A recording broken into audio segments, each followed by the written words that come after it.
예, 안녕하세요. 스마트 모빌리티 학부장을 맡고 있는 박신석이라고 합니다. 오늘 스마트 모빌리티 개론과 로봇공학 개론, 그 다음에 수소에너지 개론에 대해서 발표를 하겠습니다. 간단하게 스마트 모빌리티 학부 소개를 할까 합니다. 우리는 여러분 아시겠지만 5년제로 학석사를 통합 과정으로 하고 있고요. 그 다음에 1년에 50명씩 선발하고 있습니다. 그 50명은 현대자동차 입사가 보장이 되어 있는 거고요. 그다음에 장학금도 지급하고 있습니다. 그리고 5년 안에 졸업을 해야 되기 때문에 학사 3.5년, 석사 1.5년 이렇게 구분이 되어 있고요. 이 안에는 두 가지 트랙이 있습니다. 차세대 에너지 트랙하고 미래 모빌리티 트랙 두 가지가 있는데, 차세대 에너지 트랙에서는 수소하고 배터리 쪽 공부를 하게 되고, 미래 모빌리티 트랙에서는 로봇, 자율주행, 인베디드 소프트웨어 이런 쪽의 분야로 세부로 나눠져 있습니다. 우리 학부의 교육 목표는 기계, 컴퓨터, 전기, 화공, 재료, 경영학 등의 다양한 패러다임을 이해할 수 있는 그 엘리트 엔지니어 양성을 목표로 하고 있어요.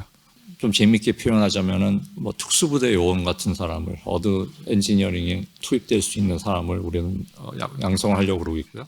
그 다음에 뛰어난 엔지니어로서뿐만 아니라 현대차 그룹 안에서 리더로서 역할을 할 수 있는 사람을 키우고자 합니다. 시키는 대로 일을 하는 엔지니어가 아니라 어떤 이끌어갈 수 있는 엔지니어를 양성하려고 하고 있고요. 그 다음에 우리가 학부에서 원하는 학생들은 어릴 때부터 자동차나 로봇에 관심을 가졌던 학생, 새로운 기술에 세상을 이롭게 변화시키고 싶은 학생, 그 다음에 에너지 기술과 로봇에 호기심을 갖고 배우고 싶은 학생, 생활 속에서 불편한 거를 어떻게 공학적으로 고치고자 하는 뜻이 있는 학생입니다. 의대 못 가서 오는 학생을 바라는 건 아닙니다. 자, 간단하게 그 스케줄을 보면은 1학년 1학기 학부 입학을 하게 되고요. 아까 말씀드린 두 개 트랙이 있는데, 에너지 트랙하고 모빌리티 트랙 두 가지의 트랙을 이제 선정하는데, 2학년 끝나고 4학기 끝난 시점에서 전공 트랙을 결정하고, 그때 회사에서 면접을 보게 됩니다. 그 다음에 3.5, 그러니까 3학년 1학기가 끝나면은 그때 석사 과정에 들어오게 되는데, 석사 과정 때 이제 대학원 연구실이 결정이 되겠습니다. 그 이후에 석사 1.5년 하면서 학석사 학위를 받은 엔지니어가 되는 겁니다. 오늘 발표 내용은 두 가지인데요. 로봇공학 개론하고 수소와 수소차인데, 로봇공학 개론은 제가 발표를 하게 되겠고, 수소와 수소차 부분은 우리 학부의 심준영 교수님이 발표를 하시겠습니다. 로봇공학 개론은 원래 4학년 1학기 과목으로 한 학기짜리 과목인데, 이거를 여러분한테 30분 안에 축약해가지고 한다는 게 좀 무리가 있지만 여러분들이 이해할 수 있게 또 포인트만 집어서 해보겠습니다. 로봇공학 내용은 로봇공학의 소개, 시스템 구성, 로봇 용어, 기구학, 동력학, 제어 순서로 소개를 하도록 하겠습니다. 첫째, 간단한 인트로덕션입니다. 일단 로봇의 정의를 한번 좀 내려보고 싶은데요. 로봇은 원래 로봇 인더스트리 어소시에이션이라는 데서 정의한 로봇의 정의는 리프로그래머블하고 멀티펑션을 하는 거니까, 리프로그래머블 하다는 얘기는 같은 기능만 하는 게 아니라 여러 가지를 소프트웨어에 의해서 기능을 바꿔가면서 할 수 있다는 얘기가 되겠고, 멀티펑션이라는 거는 단 하나의 기능을 하는 게 아니라 여러 가지 기능을 할 수 있는 걸 말합니다. 만약에 프로그래머블 하지 않고 펑션을 다양하게 못한다면 그냥 단순한 기계가 되겠죠. 근데 사실 이 정의도 산업 로봇에 대한 정의이고, 지금 현재로는 그 로봇의 정의도 많이 바뀐 상황이라고 볼 수 있겠습니다. 그래서 원래는 산업 로봇, 그냥 공장에서 쓰이는 산업 로봇이 주가 이루었었는데, 근데 지금 현재는 여러 가지 응용 분야가 넓어지고 있습니다. 그래서 산업 로봇, 그다음에 산업 현장도 스마트 팩토리라고 해서 ICT 기반의 스마트 팩토리에 또 로봇이 투입되기도 하고, 화성 탐사 같은 원격 탐사에도 로봇이 사용되고 있고요. 수술용 로봇, 의료 재활에도 로봇이 사용되고 있고, 그다음에 서비스 로봇, 박물관이나 병원에서 길 안내하는 서비스 로봇도 있고, 또 재난 구조나 복구를 위한 로봇도 개발이 되고 있습니다. 간단하게 설명드리면은 산업용으로서는 보통 자동차 공장의 용접이나 페인팅 부분에 로봇이 쓰이고 있고, 스마트 팩토리에서는 빈 피킹, 그 부품들이 쌓여 있는 빈 안에서 그 적절하게 골라내는, 그 컴퓨터 비전을 이용해서 골라내는 그런 작업도 하고, 무인 운반차, 물류 같은 데 쓰는 무인 운반차, 사람이 지나가면 사람을 피하갈 수도 있는 자율주행을 하는 운반차들도 있고요. 원격 탐사에서는 뭐 무인 항공기라든지 오퍼튜니티, 뭐 퍼서비어런스, 그런 식으로 화성에서 쓰이는 로버들이 있죠. 그런 로버들도 있고, 의료에서는 여러분들 이름 들어봤을 다빈치라는 수술용 로봇도 있고, 서비스 로봇은 아까 말씀드린 것처럼 박물관이나 병원에서 쓸 수 있는 로봇들이 있고요. 그다음 재난복구에서는 쓰이는 로봇들, 뭐 굴삭기 형태의 로봇들도 있고 그렇습니다. 아마 여러분들 로봇에 대한 이미지가 유치원 때, 초등학생 때, 중학생 때, 고등학생 때 다 아마 달라질 거예요. 아마 굉장히 환상적인 거로 생각했을 텐데, 이게 2015년 우리 대회 때 현실이었습니다. 거의 다 실패를 했었고요. 이때 휴보라고 해서 카이스트에서 개발한 휴보 로봇이 1등을 했었습니다. 근데 그 휴보 로봇도 기술이 뛰어났기 때문이라기보다도 물론 훌륭하지만 요 대회 규정에 맞는 그 특화된 그것들을 잘 활용했기 때문에 우승했었고, 굉장히 좋은 기술들을 적용한 로봇들은 이런 식으로 실패를 많이 했습니다. 뜻밖의 실패 원인들도 있었는데, 이 캘리포니아에서 낮에 이제 이런 대회를 열었는데 너무 온도가 높아서 모터의 과열 때문에 작동 못한 것도 많고, 그 다음에 그 자율 시스템, 그러니까 자동화 시스템을 너무 믿고서 사용해가지고 뭐 못한 경우, 그런 여러 가지 사항들이 있었습니다. 그래서 이 이후로 2015년 이후로 이런 결점들을 보완하는 로봇들이 개발이 됐는데요. 첫 번째, 아마 여러분들 어릴 때도 많이 봤고 빅도그라는 로봇인데요. 그 보스턴 다이나믹스라고 현재 그 현대자동차의 자회사가 된 회사죠. 미국의 보스턴 다이나믹스라는 회사인데, MIT 마크 레이버트라는 교수님이 설립한 회사인데, 이 빅도그라는 로봇이 이제 좀 그 유명세를 탔었죠. 근데 이것도 사실은 미 해병대에서 쓰려고 했었는데 너무 소리가 커가지고 한 3km 바깥에서도 소리를 들을 수 있었던 거예요. 군용으로 쓰기는 힘든 거죠. 두 번째, 핸들이라는 로봇이 있는데, 핸들이라는 로봇은 여기 바퀴가 달린 로봇인데요. 이 균형 잡기가 사실 쉽지 않은데 사람도 잡기 힘든 균형을 잘 잡고 있고요. 그다음에 텀블링도 할 수 있고, 좀 동영상 지나다 보면은 텀블링하는 장면이 나옵니다만,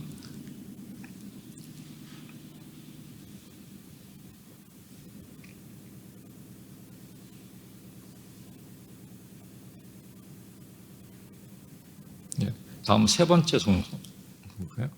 아틀라스라고 해서 아마 여러분 저 현대자동차 광고에서도 봤을 겁니다. BTS랑 춤도 추고 뭐 하는 로봇인데, 이게 아마도 휴머노이드형 로봇으로는 제일 앞서 있는 로봇이 아닌가 싶습니다. 이 부분들은 아마 여러분들 유튜브 같은 데서 많이 보셨을 것 같고요.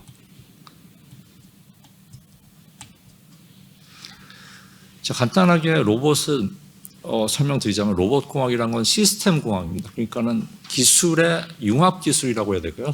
통합 시스템을 통합하는 공학이라서 기계공학, 전기공학, 컴퓨터공학까지 다 합친 분야라고 할 수 있습니다. 종합기술 분야라고 할 수 있고요.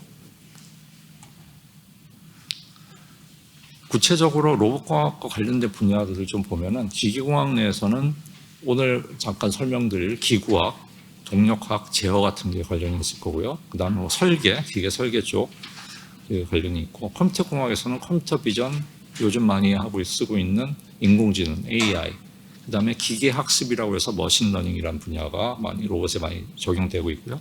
전기전자공학도 관련이 있는데, 뭐 메카트로닉스나 센서, 제어 부분에서는 전기전자공학도 관련이 있습니다. 지금 현재 로봇공학, 특히나 휴머노이드 중심으로 핵심 기술들 5개가 있는데요. 첫째가 매니플레이션이에요. 매니플레이션이라는 거는 로봇팔이라고 생각하시면 될 거예요. 로봇팔의 동작이라고 생각하시면 될 것 같고, 그 다음에 보행, 2다리나 4다리로 걸어가는 보행, 로코모션이라고 하고, 그 다음에 항법, 내비게이션은 우리 그 지도를 만들고 길 찾아가는 내비게이션 분야, 그 다음에 아까 말씀드린 인공지능, 인텔리전스 부분이 있을 거고, 그 다음에 여러분들 아마도 잘 생소한 분야일 텐데 휴먼 로봇 인터페이스라는 분야가 있는데요.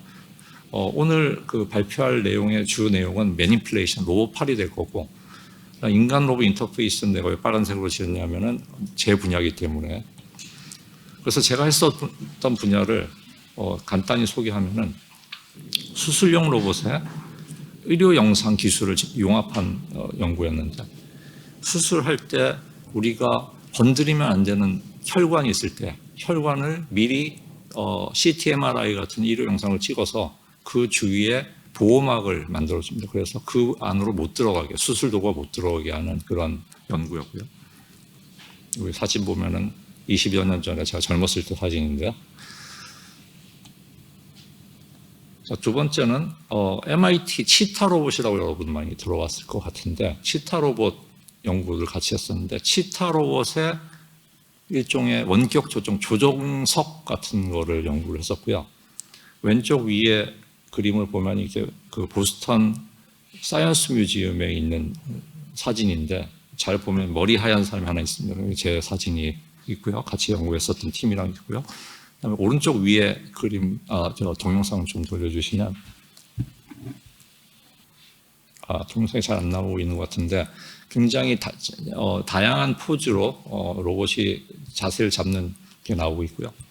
그다음에 확장 현실, 이거는 뭐냐면 카메라 비전은 이제 시야가 제한이 돼 있는데, 미리 건물에 도면이 있으면은 내가 카메라로 못 보는 부분도 컴퓨터로 영상을 만들어서 내 시야를 넓혀주는 확장 현실, 그런 연구를 했었습니다. 또 한 가지 건설 로봇 연구를 했었었는데, 건설 로봇이란 거 뭐냐면 여기 왼쪽 위에 있는 그림을 보시면은 노란색이 그 컨스트럭션 팩토리라고 해서 그게 건물을 짓는 공장이라고 생각하시면 되는데, 그 공장 안에서 한 층 한 층 철골 볼팅을 합니다. 그래서 한 층에 철골이 지어지면은 공장에 올라가서 2층을 짓고 3층으로 올라가서 3층을 짓고, 이런 식의 아이디어고요. 왼쪽 아래 동영상을 좀 돌려주시면,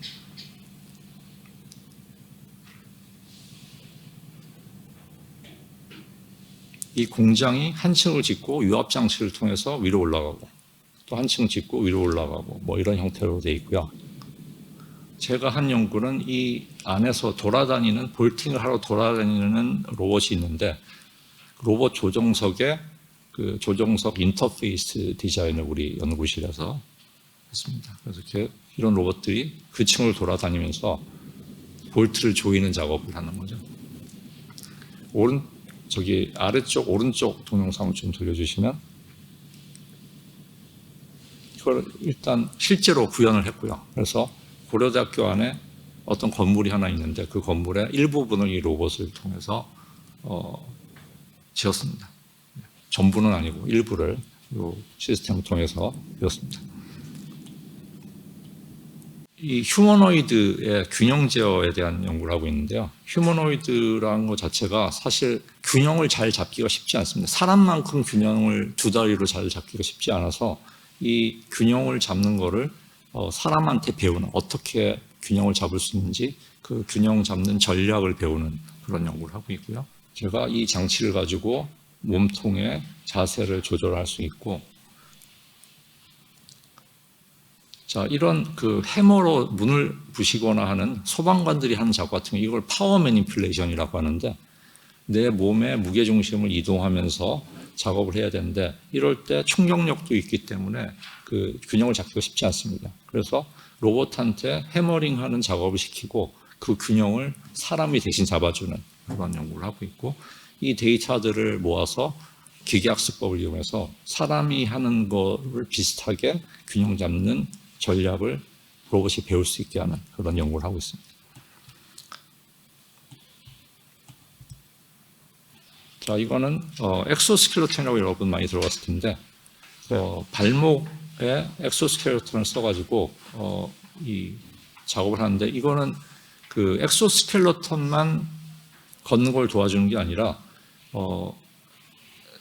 사람 근육에다가 전기 자극을 줘서 사람이 스스로 낼 수 있는 힘도 만들고 모터의 힘도 써가지고 하는 그런 연구를 진행하고 있습니다. 뭐 자세한 내용은 혹시 나중에 관심 있는 사람들은 나한테 연락을 주시면 될 것 같고요. 자, 좀 장황하게 제 연구 소개를 했고요. 두 번째, 이 로봇 시스템 구성 얘기를 해보겠습니다. 자, 로봇 시스템은 크게 이제 세 가지로 볼 수 있습니다. 기구부, 컴퓨터, 센서. 기구부라는 것은 기계 동작부, 메커니즘이라고 할 수 있고요. 그래서 로봇 팔, 아니면은 모터, 아니면은 굴삭기 같은 유압장치 같은 기계적인 부분을 말하는 거고, 컴퓨터는 센서에서 어떤 정보를 받아들여서 어떤 행동을 할 건지 결정하는 그런 부분이 되겠죠. 두뇌 같은 부분이 되겠고, 센서 부분은 우리가 바깥의 정보 아니면은 로봇 내부의 정보를 받아들이는 부분들이 센서라고 할 수 있습니다. 자, 메카트로닉스 시스템이라는 게 있는데, 메카트로닉스라는 단어 자체는 메카닉, 기계하고 일렉트로닉, 전기와 기계의 합친 시스템을 말하는 거고요.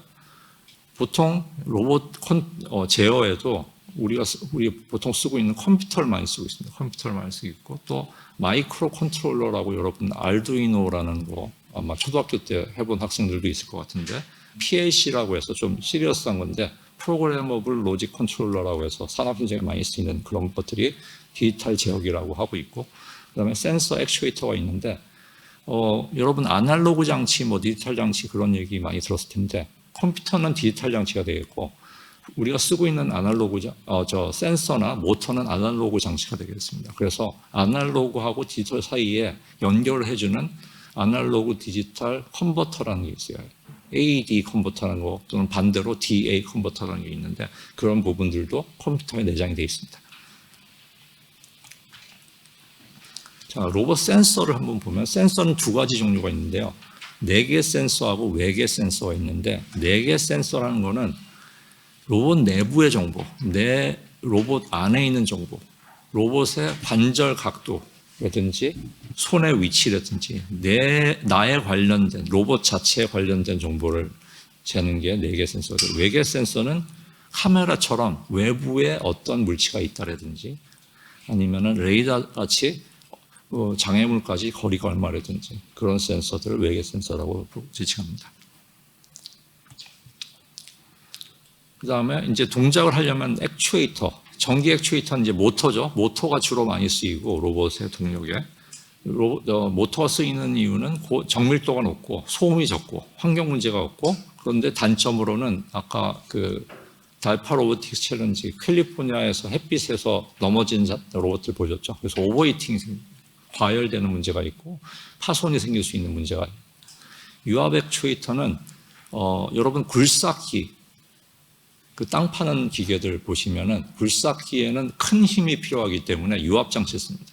그래서 큰 힘이 필요한 로봇에는 유압 장치를 쓰게 되겠고, 그 다음에 공압 액추에이터는 공기 압력으로 하는 게 있는데, 공기 압력을 쓰기 때문에 기름 같은 걸 쓰기 때문에 청결하긴 한데 소음 문제가 있고 정확하게 제어하기는 쉽지 않습니다. 그러면 우리 로봇공학에 쓰이는 용어들을 한번 좀 살펴보겠습니다. 로봇 용어들에는 몇 가지가 있는데, 이거 다 일일이 설명드리기는 힘들 것 같고 간단한 것만 몇 개 설명드릴게요. 기저라는 거는 보통 로봇들이 지금 현재 산업용 로봇은 땅에 붙어 있기 때문에 땅에 붙어 있는 땅 부분은 그라운드 부분을 기저라고 하고, 링크는 각 관절 사이에 딱딱한 부분, 예를 들어서 제 손목 관절이 있고 팔꿈치 관절이 있으면 이 사이, 이 부분, 하박 부분을 링크라고 하고, 어깨하고 팔꿈치 사이 이걸 상박 부분도 링크가 되겠죠. 이런 걸 링크라고 부르고요.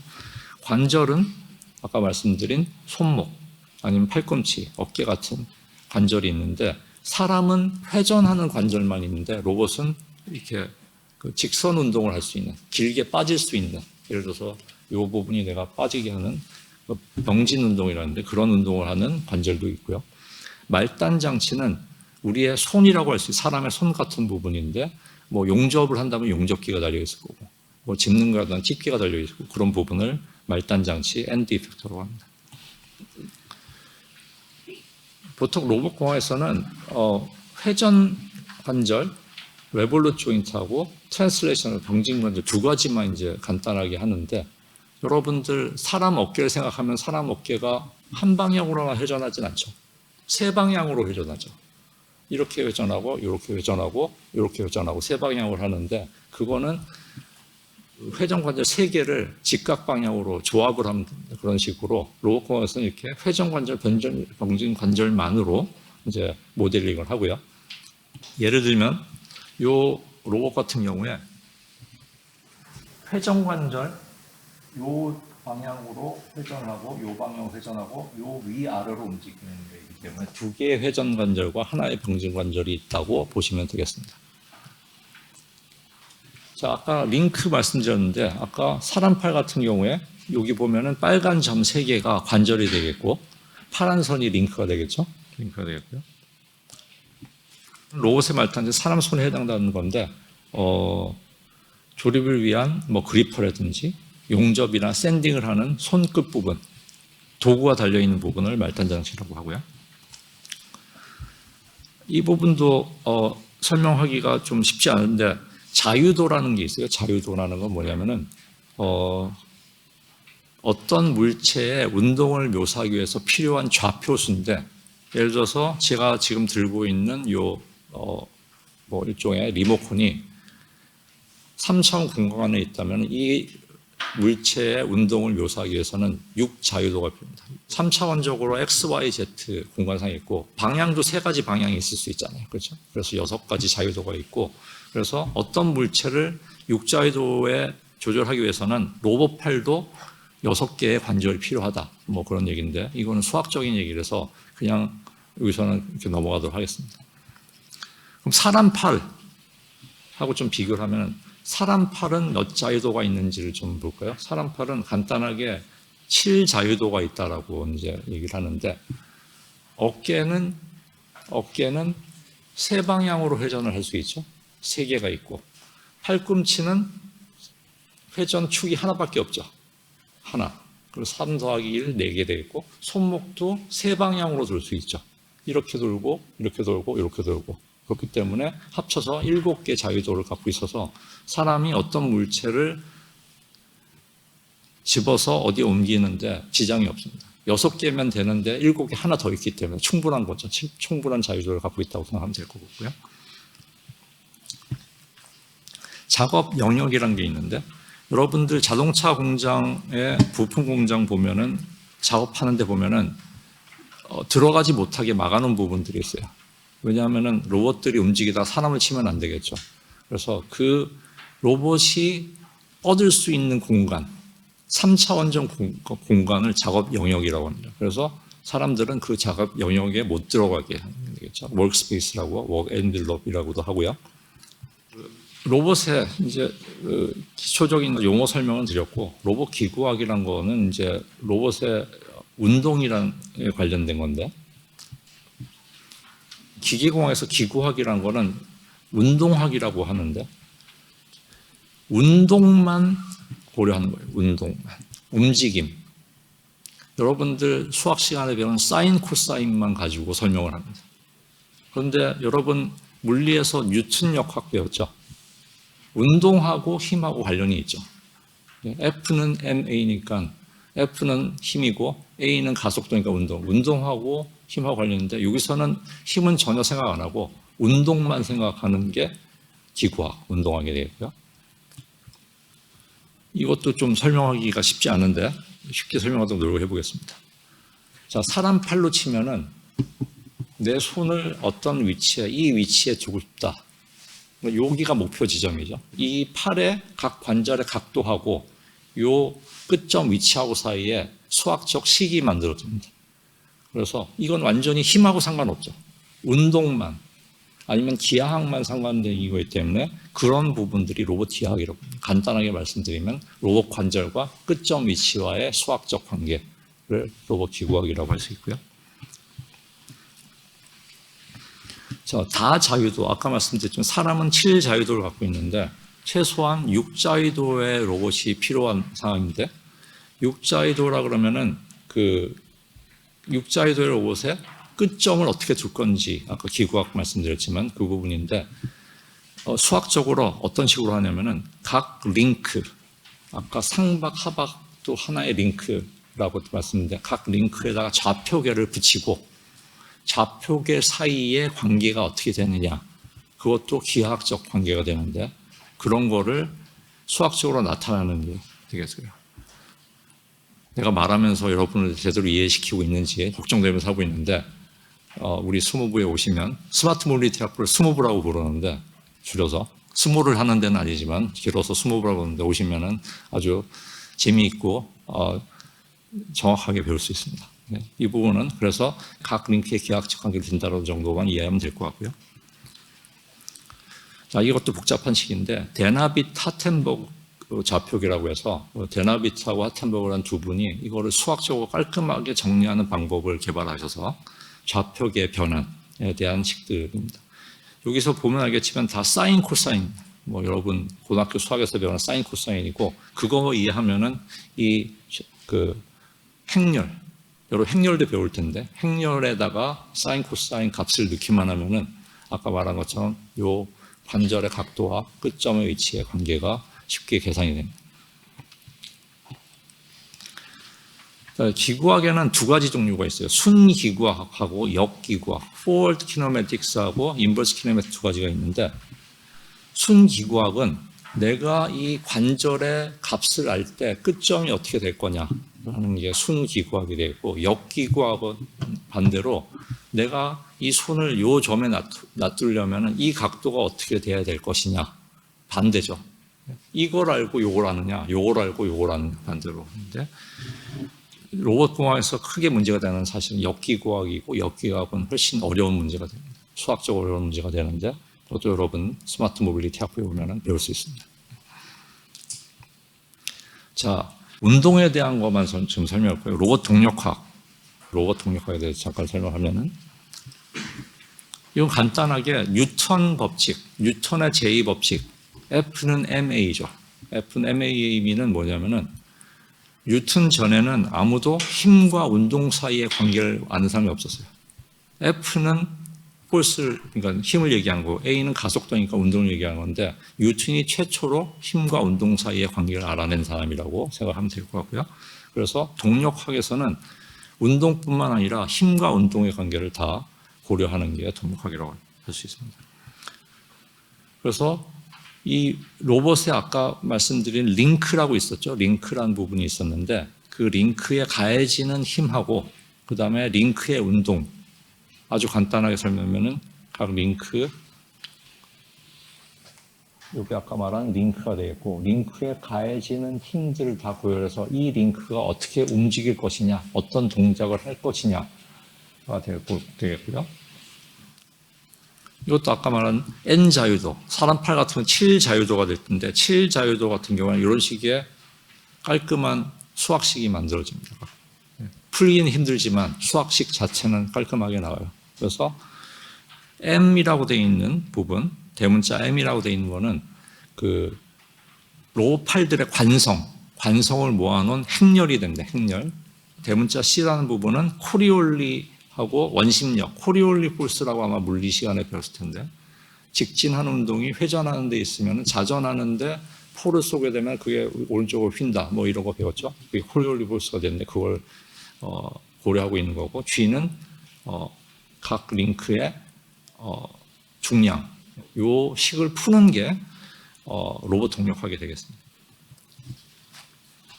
로봇 동력학에도 두 가지가 있는데 순동력학하고 역동력학이 있는데요. 순동력학이란 거는 그리스 문자로 타우라는 게 있는데 이게 모터에서 내는 힘이 되겠고요. 모터에서 내는 힘. 그 다음에 Q라는 거가 그 각 링크의 운동이 있는데 T나 타우라는 값을 알고 Q가 어떻게 될지를 아는 게 순동력학.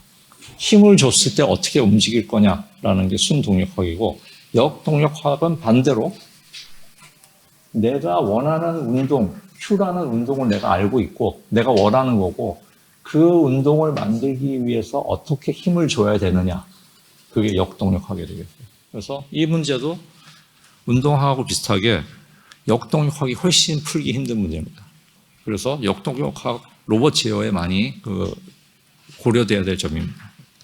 자, 마지막 로봇 제어 말씀드리는데, 자, 로봇 제어에는 이제 크게 두 가지가 있습니다. 위치를 제어할 거냐, 힘을 제어할 거냐. 위치, 그러니까 위치라고 하기보다도 운동이죠. 로봇의 운동을 제어하기 위한 게 위치 제어가 되겠고, 위치 제어에는 서버 제어하고 동적 제어라는 게 두 가지가 있고요.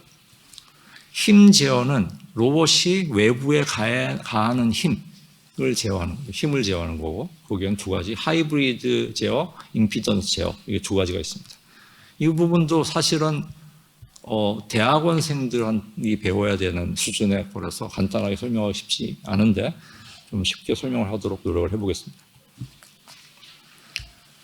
자, 힘 제어부터, 운동 제어 같은 경우는 간단한 거기 때문에 여러분들 직관적으로 알 수 있을 것 같고, 힘 제어 한번 좀 얘기를 해볼게요. 힘 제어 할 때 여러분들 칠판에다가 글을 쓴다고 생각해보세요. 칠판에 글을 쓸 때.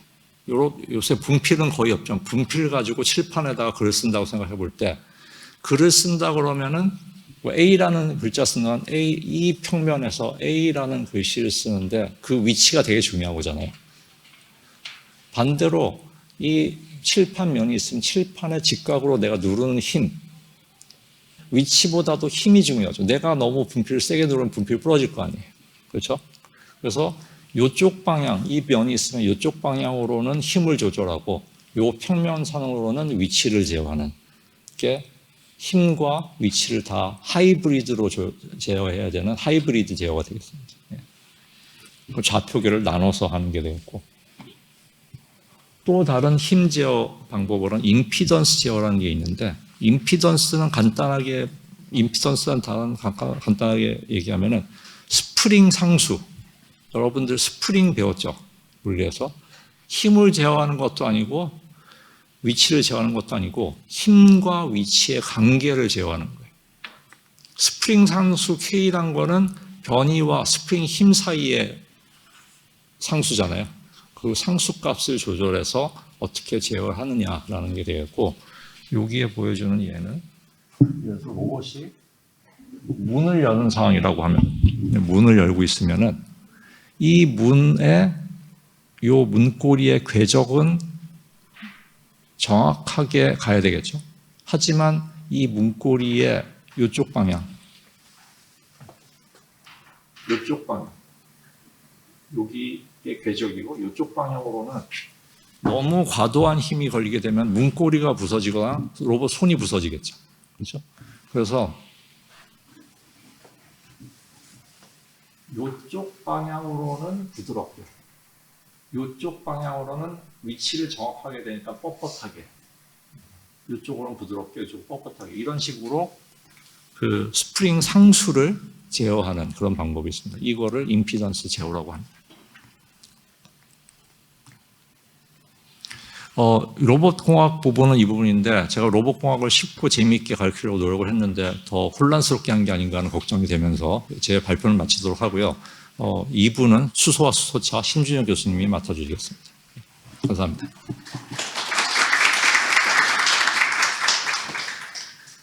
네, 안녕하세요. 저는 스마트 모빌리티 학부 그리고 기계공학과 교수 심준형입니다. 모두 만나서 반갑습니다. 예, 오늘 이 추운 날씨에도 이렇게 많이 참석을 해주셔서 감사드리고요. 저는 지금 뭐 제목에서 보시는 이 수소차 그리고 여기에 필요한 기술을 연구를 하는 사람입니다. 제가 이쪽 분야를 연구한 지는 박사 때부터 이제 포함을 해서 대략적으로 한 20년이 넘은 것 같습니다. 이제 벌써 이렇게 세월이 빨리 지나갔는데, 제가 왜 이 기간을 말씀을 드리자면은 제가 처음 이 연구를 시작할 때만 해도 정말 이 수소차 또는 전기차라는 것은 그야말로 그냥 뭐 상상 속에서만 있는 그런 꿈의 어떤 그런 그 물건이었는데, 지금 이렇게 보니까 벌써 전기차는 뭐 많이 있고 수소차도 가끔 이제 보이고, 저는 그래서 그런 이제 자동차를 볼 때마다 여러분들이 느끼시는 것과 달리 좀 감개무량한 그런 것들이 있습니다. 저는 수소 택시를 탈 때마다 항상 감동을 합니다. 예.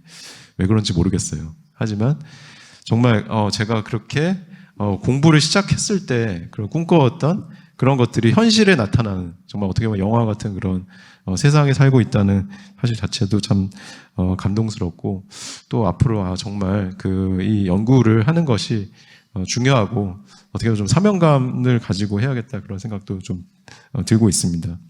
예, 아무튼 오늘은 이제 강의 시간이니까 제가 이제 이런 슬라이드를 준비를 해봤는데 사실 뭐 제 슬라이드 내용은 좀 이론적인 내용은 별로 없습니다. 예, 그것보다는 현재 여러분들이 이 전기차 또는 수소차 그리고 수소 이런 것들에 대해서 좀 이해를 하실 필요가 있습니다. 이해를 한다는 것이 그냥 그렇구나.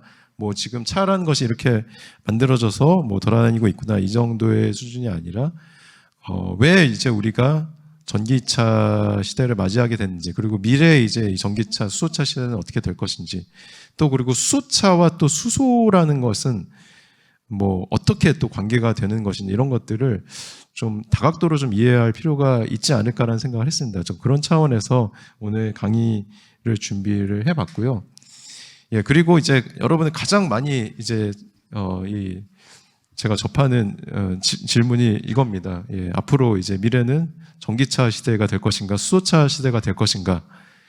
예, 뭐 지금은 이미 이제 게임 끝난 거 아니냐? 예, 전기차 시대. 근데 그러다 요새 또 갑자기 뭐 전기차에 대해서 또 말이 많죠. 예, 이거 정작 타보니까 불편하다. 예, 뭐 사고도 많이 나는 것 같고, 뭐 충전 한번 하려고 그러면 진짜 시간도 너무 오래 걸리고, 이게 안 되겠다. 자, 그러니까 정답은 하이브리드야. 뭐 이렇게 또 뭐 다른 답이 나오기도 하고 하는데, 아무튼 그러면 수소차는 뭐야? 수소차의 미래는 있는 건가? 이미 전기차 게임 끝난 거야. 이런 얘기 굉장히 많이 해요. 그런데 좀 여러분 다른 시각으로 보셔야 될 것 같아요. 일단은 뭐 여러분 다 아시죠? 현대차에서는 전기차 지금 이미 뭐 많이 만들어서 잘 팔고 있습니다. 뭐 가장 대표적인 이 성공한 전기차 모델이 아이오닉이라는 이제 모델이고, 뭐 여러분들 더 잘 아시는 이제 그 전기차 회사 있죠? 예, 그 테슬라라는 이제 회사. 사실 어떻게 보면은 테슬라라는 회사가 이 자동차 시장을 아예 바꿔버렸죠. 뭐 시총으로 따지면 압도적인 1등이고, 뭐 어쨌거나 뭐 이 기술을 뛰어넘어 하나의 문화 현상으로서 이제 자동차 시장을 바꾼 그런 아이코닉한 회사라는 건 누구도 부정을 할 수가 없어요. 사실은 기술보다는 그러한 어떤 그 문화에 의한 전기차 시장의 변화가 이제 생긴 것이고, 사실 이런 것들은 저희처럼 연구를 하고 기술을 하는 사람들은 전혀 예상하지 못한 상황이었는데 결국 그렇게 변곡점이 하나 일어났어요. 자, 그렇게 해서 정말 다행스럽게도 현대차는 패스트 팔로워가 돼서 전기차 시장에 어느 정도 성공적으로 안착을 했습니다. 자, 그리고 사실 전기차만큼 오랫동안 기술 개발을 하고 준비를 해왔던 것이 여러분 사진에서 보시는 이 수소차 넥소 모델입니다. 자, 이 수소차 시장은 지금 현재 현대차가 주도를 하고 있어요. 정말 자랑스럽게도. 예. 자, 지금 전 세계적으로 딱 두 회사가 이 수소차 시장에서 제대로 활동을 하고 이끌어가고 있는데, 하나가 현대차가, 하나가 이제 일본의 토요타입니다. 예. 그런데 자동차 업계에서는 이런 말이 있어요. 역시 토요타가 옳았어. 자, 이게 무슨 말이냐면 토요타는 어떻게 보면 자동차의 어떤 혁신의 아이콘 같은 회사입니다. 사실 테슬라라는 회사가 나오기 전까지 어떤 자동차의 혁신이라는 것은 토요타라는 회사의 어떤 상징과 같은 그런 이제 어떤 이미지였어요. 예. 자, 그래서 여러분들이 뭐 아는 그런 이제 제품들도 있고 뭐 모르는 기술들도 많이 있는데, 어쨌건 뭐 이 토요타라는 회사 밑바닥에 깔려 있는 기술은 정말 대단한 것이 많고, 지금도 사실 뭐 시장 점유율로 보자면은 현대차, 수소차가 참 대단은 하지만 우리 같이 기술하는 사람들이 봤을 때 어떤 기반 기술의 어떤 그 뿌리가 토요타에 맞닿아 있는 경우가 굉장히 많습니다. 예, 정말 오랫동안 열심히 준비를 해왔고 지금도 그것에 대한 의지를 전혀 놓지 않고 계속 꾸준히 잘 이끌어가고 있습니다. 예. 여러분들 지난주인가 이제 기사가 나온 내용인데, 어떤 일이 있었냐면 우리나라 이제 내수 자동차 시장에 아주 큰 뉴스가 하나 있었습니다. 뭐냐? 우리나라 자동차 역사상 처음으로 그 가솔린 디젤 차 판매량, 그러니까 판매량 비율에서 그 비율이 50% 이하로 내려갔습니다. 자, 그러면은 반대로 얘기하면 뭐가 이제 50% 이상 올라갔다는 건데 그게 뭐냐? 하이브리드 자동차입니다. 하이브리드 차가 지금 현재 팔리고 있는 차 중에 50% 이상이 됐어요. 그러니까 여러분들 지금 하이브리드 차는 뭐 지금 현재 시장이 가장 대세가 된 자동차라고 이해를 하시면 될 것 같고, 자, 하이브리드라는 차가 처음에 이제 컨셉에서부터 이제 제품까지 어느 회사가 제일 먼저 출시를 했나요? 토요타죠. 그렇죠. 예. 역시 토요타가 옳았어. 예. 자, 그러면 수소차도 사실 현대차가 잘하고 있지만 뿌리는 역시 토요타가 가지고 있습니다. 자, 그러면 수소차 왜 이 두 회사 열심히 하고 있을까? 나중에 또 이런 말이 나오지 않을까? 역시 토요타가 옳았어. 현대도 지금 어쨌건 패스트 팔로워로서 저는 굉장히 잘하고 있다고 봅니다. 뭐 전 세계 판매량으로는 3위까지 올라왔어요. 전기차 시장도 테슬라 다음으로 정말 인정을 받고 있는 그런 대단한 회사가 됐습니다. 자, 그래서 결국 나중에 미래에선 토요타가 옳았어, 현대가 옳았어. 이런 말이 수소차를 통해 나올 수도 있지 않을까. 그런 희망을 가지고 있고요. 자, 수소차라는 차를 이제 이렇게 좀 분해해서 보면은 사실 이런 말을 얘기합니다. 전기차냐 수소차냐. 사실 이 질문에도 저는 뭔가 오류가 좀 있다고 생각해요. 왜냐? 자, 수소차라고 하는 것은 사실 이게 줄임말인데 수소 전기차입니다. 즉 뭐냐면 수소차도 전기차예요. 이게 뭐 수소 엔진으로 가는 차가 아니거든요. 예, 수소 전기차고 전기차 일종이라고 보시면 됩니다. 자, 여기 보시는 것처럼 연료전지 스택이라고 하는 것이 말하자면은 그냥 비유를 하자면 자동차 엔진과 같은 건 역할, 동력원 역할을 하는 그런 이제 장치인데 여기서 뭐냐 전기가 나옵니다. 나머진 전기차랑 완전히 동일해요. 뭐 모터라든지 제어라든지 이런 것들은 아이오닉이 가지고 있는 전기차 포맷을 그대로 공유를 합니다. 다만 이 연료전지 스택이라는 것이 어떻게 만들어지냐, 또 이것을 분해해서 보면 사실상 이 오른쪽에 이 연구원이 들고 있는 것과 같은 연료전지 셀이라는 것을 이렇게 겹겹이 겹쳐놓은 그런 집합체에 불과해요. 자, 이 셀이라고 하는 것의 이제 원리는 간단하게 이렇습니다. 자, 수소 연료전지니까 이제 수소를 연료로 사용을 하겠죠. 예, 수소가 한쪽에 들어오면은 이게 이제 H+라는 수소 이온 그리고 전자로 분해가 됩니다. 바로 여기서 나오는 전자가 바로 이 전기차, 수소차를 구동하는 그 전기가 되고요. 예, 그렇게 이제 분해간 수소 이온이 이 이온 교환막이라고 하는 이 부품을 통해서 반대쪽으로 넘어가고, 그리고 동시에 똑같은 속도로 전자가 우리 전기 구동을 해야 되는 그 장치를 통해서 반대쪽으로 넘어갑니다. 자, 그것과 함께 공기 중에 있는 산소와 반응을 하게 되면 궁극적으로는 H2O, 여러분들이 잘 아는 물이 됩니다. 자, 그래서 연료전지 수소차는 배출물이 물이에요. 그러니까 수소 연료를 사용하면은 나오는 배출물이 물밖에 없기 때문에 친환경 차로 우리가 분류를 하고 있습니다. 자, 그런데 우리가 이 전체 자동차 이제 모빌리티 관점에서 봤을 때 정말 수소차의 미래가 있다라고 하는 영역은 사실 여러분들이 잘 아시는 그 넥소 승용보다는 좀 다른 쪽에 있습니다. 예, 지금 보시는 이제 트럭 분야도 사실 현대차가 굉장히 잘하고 있는 그런 이제 분야입니다. 이 상용차 부문도 사실상 현대차 전체 비즈니스에서 굉장히 큰 포션을 차지하고 있는 그런 부분인데, 자, 이쪽에서는 제가 감히 말씀드리지만은 만약에 이 부분이 전기화가 된다라고 한다면은 배터리 전기차보다 훨씬 기술적으로 우위가 있을 것이다라고 말씀을 드릴 수가 있습니다. 자, 일단 이거부터 우리가 좀 생각을 해봐야 될 것 같아요. 왜 우리가 수소 모빌리티로 가야 하는가? 자, 일단 여러분들 뭐 타고 다니는 승용차도 그렇지만은 특히 상용차 같은 경우는 환경 문제가 굉장히 심각합니다. 지금 여러분들이 이제 보시는 대부분의 트럭은 그 연료로서 이제 디젤 연료를 사용합니다. 뭐 아시겠지만 이제 디젤 연료라는 것이 얼마나 이 환경에 악영향을 끼치는지 그건 뭐 제가 자세히 말씀을 안 드려도 될 것 같습니다.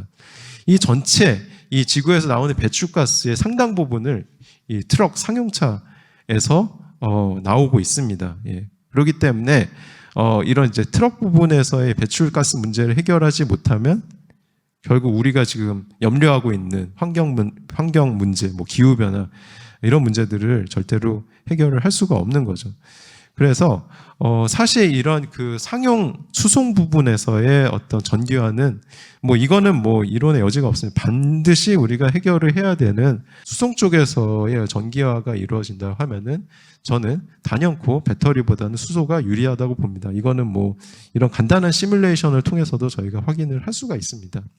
당장 여러분들이 수송용 트럭을 제일 많이 보고 있는 이제 그 12톤 트럭으로 배터리 전기차를 만든다라고 하면은 지금 현재 기술 수준으로는 우리가 이 12톤 중에 한 7톤, 8톤, 그러니까 나머지 이제 그 한 4, 5톤에 달하는 그런 무게를 배터리에 할애를 해야 되는, 어떻게 보면은 수송 쪽에서는 이게 받아들이기 힘든 그런 시나리오가 펼쳐지게 되는데요. 수소란 거는 사실 그 무게당 그 에너지 밀도가 이제 가장 높은 물질입니다. 자, 그렇기 때문에 에너지 저장체로서는 가장 이상적인 화학물이라고 생각하시면 되고요. 자, 그렇게 이제 수소로서 우리가 에너지를 저장하고 연료전지로 전기차를 만든다고 하면은 온전히 이런 수송 용량을 지켜낼 수가 있습니다. 자, 그래서 우리가 수송이라는 것은 여러분 아시겠지만은 이제 기하급수적으로 그 수요가 늘어나고 있습니다. 자, 이렇게 기하급수적으로 수요가 늘어나고 또 여러분들 그만큼 편하게 지금 세상 살고 있잖아요. 그죠? 여러분들이 다 이런 거 없이 살 수 있어요? 이제 없어요. 예. 돌이킬 수 없습니다. 여러분들 이제 이런 세상에 살게 됐고 더 그렇게 될 겁니다. 자, 이게 그런데 절대 공짜가 아니에요. 다 이게 가능해지려면 뭐가 필요하죠? 그만큼 에너지를 또 써야 됩니다. 그죠? 예. 자, 그럼 그 에너지를 또 감당해야죠. 자, 그런 것들이 몸에 맞물려 있기 때문에 저는 특히 이런 수송 쪽에 에너지 수요가 많아지고 여기에 대한 효율을 우리가 추구를 해야 된다 그러면은 이런 배터리 전기차로는 해결이 되지 않는다. 반드시 이런 수소 모빌리티가 정착이 돼야 되고, 저는 토요타 현대는 그런 비전을 가지고 지금 사업을 하고 있다, 이렇게 이해를 하고 있습니다.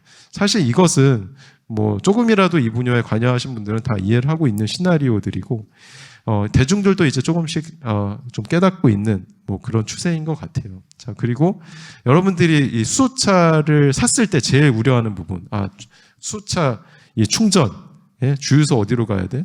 그리고 주유소 가면은 지금은 충전소 숫자가 부족하기 때문에 뭐 이런 좀 대기줄이 많은 뭐 약간 이런 상황입니다.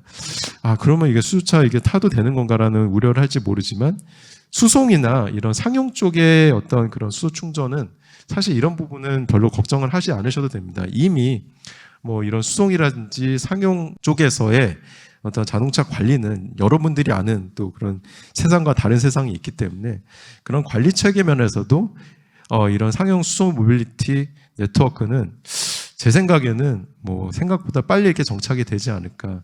여기에 재생에너지 그리드와의 어떤 연계까지 된다고 하면은 저는 뭐 이런 이제 수소 모빌리티 상용 네트워크 체계는 여러분들이 뭐 예상하는 것보다 훨씬 빠르게 좀 정착이 되고, 말하자면 이게 여러분들 그 어떤 실생활에서 느낄 수 있는 그런 변화는 아니잖아요. 그죠? 하지만 굉장히 중요한 그런 부분이죠. 그죠? 네, 그래서 이런 이제 변화는 조만간 좀 일어날 수 있지 않을까. 여기에 이런 어떤 수송 네트워크는 결코 이제 육지에만 해당되지 않습니다. 그렇죠? 이제 바다, 해상 이런 쪽도 어떻게 면적으로 보면은 뭐 이 대륙과 비교도 안 될 정도로 넓은 면적을 이제 통해서 이렇게 커버가 돼야 되는 부분이고, 자, 이런 부분도 수소 모빌리티는 지금도 아주 좀 빠르게 확장이 되고 있습니다. 그러면 또 이제 공중으로까지 우리가 확장을 해서 생각을 해볼 수도 있겠죠. 여기는 더 심합니다. 왜냐하면은 이 지구라는 것은 엄청난 중력장을 지금 받고 있기 때문에 이 무게라는 것은 땅에서 멀어지면 멀어질수록 훨씬 더 다루기가 어려워집니다. 사실 여러분 많이 들어보셨을 거예요. 드론 배송. 드론 배송이라는 말이 나온 지도 벌써 한 몇 년 된 것 같은데 아직까지 그렇게 많이 활용이 되지 못하고 있습니다. 이것은 순전히 에너지 문제가 해결되지 않았기 때문에 그렇습니다. 뭐 물건 하나 실어 보내려고 하는데 거기에 필요한 에너지를 저장하기 위해서는 그거보다도 훨씬 더 크고 엄청나게 무거운 그런 저장체를 사용해야 됩니다. 모순적인 상황이죠. 자, 그래서 결론적으로는 이런 이제 그 비전을 사실 토요타든 현대차는 공유를 하고 있습니다. 이런 로드맵도 이미 나와 있고요. 그래서 저는 뭐 결론적으로 이렇습니다. 전기차, 수소차 같이 나와야 됩니다. 예, 절대로 뭐 하나가 뭐 윈하는 상황은 아니고요. 그리고 특히나 이렇게 장거리 수송 쪽 영역에서는 수소 전기차가 궁극적인 그런 지배를 하게 되지 않을까 뭐 이런 좀 예상을 하고 있습니다. 자, 그래서 결국은 뭐 이렇게 정리가 되지 않을까라고 생각합니다. 자, 그리고 수소에 대한 얘기 뭐 좀 더 하고, 예, 그리고 좀 마무리하겠습니다. 여러분들 수소하고 수소차에 대해서는 조금 따로 좀 이렇게 분리해서 생각하실 필요가 있을 것 같아요. 수소라는 것은 사실상 우리가 수소차가 많이 좀 대중에 알려지다 보니까 연료로서 수소로 많이 이해를 하시는 것 같아요. 사실상 그런데 이 표를 보시면 알겠지만은 수소는 사실 연료로서의 포션보다는 이미 어떤 원재료로서의 또 수요나 가치가 훨씬 높습니다. 당장 뭐 비료를 만들 쓰는 암모니아라든지 뭐 알코올 이런 것들이 모두 수소로 만드는 그런 제품들이라고 보시면 되고요. 하지만 오히려 지금 문제는 왼쪽 그 공급 쪽입니다. 수소를 만드는 방식. 지금 대부분의 수소는 천연가스나 석탄과 같은 화석연료를 리포밍, 개질을 해서 만들고 있습니다. 당연히 이 과정에서는 이런 많은 환경 파괴물질 CO2를 배출하고 있습니다. 자, 그래서 여기서 나온 개념이 바로 아마 들어보셨을 수도 있을 겁니다. 그레이 수소, 블루 수소, 그린 수소. 자, 수소에 대한 수요에 대해서는 여러분들 수소차 시장이 열리든 안 열리든 걱정 안 하셔도 돼요. 이미 엄청나게 많은 분야에서 수소를 지금 쓰고 있습니다. 다만 문제는 대부분이 이 그림에서 보시는 소위 그레이 수소를 쓰고 있다는 게 문제입니다. 자, 이것도 결국 같은 문제입니다. 우리가 환경을 생각한다 그러면 이 상태를 유지를 할 수가 없죠. 앞으로는 물을 분해해서 만드는 소위 친환경 수소 시대로 가야 됩니다. 자, 그래서 이 모든 것은 다 환경, 기후변화 관련된 문제가 아닐 수 없고요. 자, 그러면 이 반응은 어떤 반응인가? 자, 잘 살펴보면 사실 수소 연료 전지를 돌리는 그 반응은 아까 제가 말씀드린 것처럼 수소와 산소를 집어넣어서 전기를 일으키는 반응이었는데 거기서 나오는 배출물이 뭐라고 했나요? 물이죠. 자, 수전의 수소 생산 반응은 이것의 완전 반대 방향입니다. 같은 방향인데 역반응입니다. 자, 무슨 얘기냐? 저도 이제 이런 수소 생산 연구를 굉장히 많이 하는데 연료전지 연구를 하면은 이것도 똑같이 할 수가 있습니다. 사실 시스템이 거의 같습니다. 다만 반대로 돌리는 거죠. 자, 그렇게 되면 물을 집어넣어서 수소를 만들 수가 있습니다. 이게 바로 분리막 방식의 수소 생산 방식이고요. 지금 유럽을 여행하시면 뭐 바닷가나 호숫가에 이렇게 생긴 공장들을 꽤 많이 볼 수 있다고 합니다. 이게 뭐냐면은 그 물을 이용해서 수소를 만드는 공장입니다. 예. 지금 유럽에서는 이미 이런 규제가 시작이 됐습니다. 수소를 사용을 할 때, 아까 말씀드린 수소는 이미 많이 사용한다고 했죠. 예, 수소 원료를 사용을 할 때 반드시 몇 % 이상은 이런 친환경 수소를 사용을 해야 됩니다. 사실 이게 굉장히 비쌉니다. 비싸도 무조건 써야 됩니다. 자, 그래서 여러분들 수소에 대한 우리가 인식을 좀 많이 바꿀 필요가 있을 것 같아요. 연료로서의 수소 또는 뭐 예전에 뭐 수소는 폭발성이 있어 위험해 또 거기에 뭐 수소 폭탄 뭐 이런 진짜 어떻게 보면 전혀 관계없는 개념까지 대중들에게 마구 이제 그 주입이 되면서 좀 혼란스러운 상황이 또 아직 이어지고 있는 것 같아요. 뭐 여담으로 말씀드리자면은 수소 폭탄하고 제가 연구하고 있는 뭐 수소 연료전지, 뭐 수소 생산하고 전혀 아무 관련이 없습니다. 예, 이거는 뭐 원리 아시는 분들은 알겠지만은 이건 뭐 그 전혀 딴 분야의 얘기고요. 그리고 안전에 대한 얘기도 많이 할 겁니다. 수소차 폭발성 있지 않냐? 예. 수소 폭발합니다. 그런데 뭐 자동차에 들어가던 모든 연료와 모든 그런 동력원들은 다 폭발을 합니다. 자, 폭발을 어떻게 하냐가 중요한 거지 폭발하냐 안 하냐가 중요하진 않은 것 같습니다. 그런데 자, 요새 뭐 또 얘기는 수소차가 오히려 이 폭발 양상을 보면 좀 안전할 수도 있다. 사실 뭐 절대적인 안전이란 건 없습니다. 뭐 수소도 폭발을 하고 옆에 있다가 불이 나면은 여러분들 위험해질 수 있습니다. 다만 보시는 것처럼 연소의 특성상 수소란 것은 워낙 가볍기 때문에 사실 연소하는 시간도 짧고 어떤 화염의 어떤 방향도 여러분들 이게 우리가 설계만 잘하면 충분히 제어를 할 수가 있습니다. 그래서 어떻게 보면은 수소의 안정성에 대해서는 제가 개인적으로 느끼는 건 좀 과장된 부분이 없지 않은 것 같고요. 하지만 어쨌건 더 중요한 것은 우리가 이제 수소라는 것을 이제 앞으로 어떻게 좀 볼 것인가 그리고 다룰 것인가 이 문제가 더 중요할 것 같습니다. 절대적인 에너지 양으로 보면은 이렇게 재생에너지원을 쓰는 게 맞죠. 그런데 지금 보시는 것처럼 아직까지도 화석연료에 대한 의존도가 많습니다. 그 이유는 재생에너지인 것이 워낙 쓰기 어렵기 때문에 그렇습니다.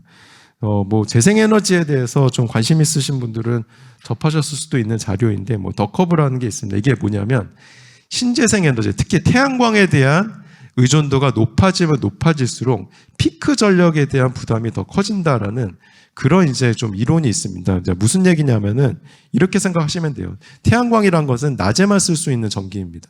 예, 그러다 보니까 태양광으로 우리가 전력망을 많이 설계를 하면은 반대로 우리가 밤에는 전기가 부족해질 수 있는 상황이 생길 수가 있습니다. 그러니까 낮에는 오히려 전기가 남아 도는데 밤에는 부족하니까 오히려 밤 전기를 공급해야 해야 되는 전력 시설은 줄일 수가 없는 거예요. 자, 그러면은 뭐하러 태양광 발전소를 짓지? 이런 얘기가 나오는 거죠. 예. 자, 그래서 어떻게 보면 재생에너지도 역시 제일 중요한 문제는 이 에너지를 어떻게 잘 저장해서 배분할 것인가. 특히 이렇게 장기간에 걸쳐서 에너지를 저장하고 배분함에 있어서는 이런 수소가 또 역시 친환경 연료로서 중요한 역할을 하지 않을까 그런 좀 기대와 생각을 하고 있습니다.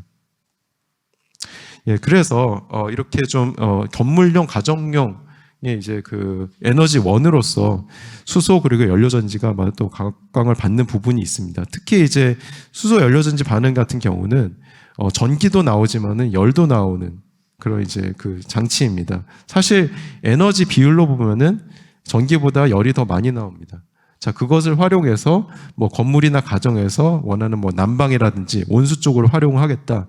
뭐 그런 이제 어떤 연료전지 개발도 지금 많이 하고 있고요. 자, 이것을 확장을 하면은 발전소까지 지을 수 있습니다. 연료전지의 이제 가장 큰 특징이자 장점은 그러면은 스케일링입니다. 그러니까 연료전지 셀이라고 하는 것이 출력이 정해져 있으면은 그것을 개수만 늘리면 비례해서 그만큼 에너지를 더 공급을 할 수도 있고 덜 공급을 할 수도 있습니다. 자, 그래서 뭐 제가 오늘 좀 짧은 시간에 여러 가지 말씀을 드린 것 같은데 지금 제가 볼 때 자동차의 시장의 어떤 변곡점이 또 하나 왔었던 것 같습니다. 그게 이제 전기차 시장의 도래였고 그리고 앞으로도 그런 이제 변곡점은 또 올 수 있다고 생각을 합니다. 예전에 이게 이제 100년 전의 어떤 사진인데 우리가 이제 그 대량 생산 자동차 체제라는 그런 하나의 변곡점이 만들어졌을 때 거기에 따른 변화는 결코 서서히 일어나지 않았어요. 지금 왼쪽과 오른쪽이 똑같은 뉴욕의 사진인데 불과 시간차가 10년밖에 되지 않습니다. 한쪽은 마차가 보이고 한쪽은 자동차가 보이죠. 그렇기 때문에 저는 이제 뭐 이런 이제 또 하나의 자동차 또 에너지 쪽의 변곡점이 일어난다고 하면은 여러분들이 생각하는 것보다 훨씬 빠르게 이런 변화가 일어날 수가 있고 또 그런 세상에 또 여러분들이 또 아무렇지도 않게 살고 있을 수도 있다라고 생각을 합니다. 그래서 여러분들 또 앞으로 지금 현재 자동차 업계들이 좀 빠르게 변하고 있는데 이런 추세를 잘 보시고 또 여기에 여러분들이 또 관심 있는 분야가 생긴다고 하면은 저희 스마트 모빌리티 학과에 진학을 하셔가지고 공부를 하셔도 좋지 않을까라는 생각을 합니다. 이상으로 제 강의 마치겠습니다. 고맙습니다.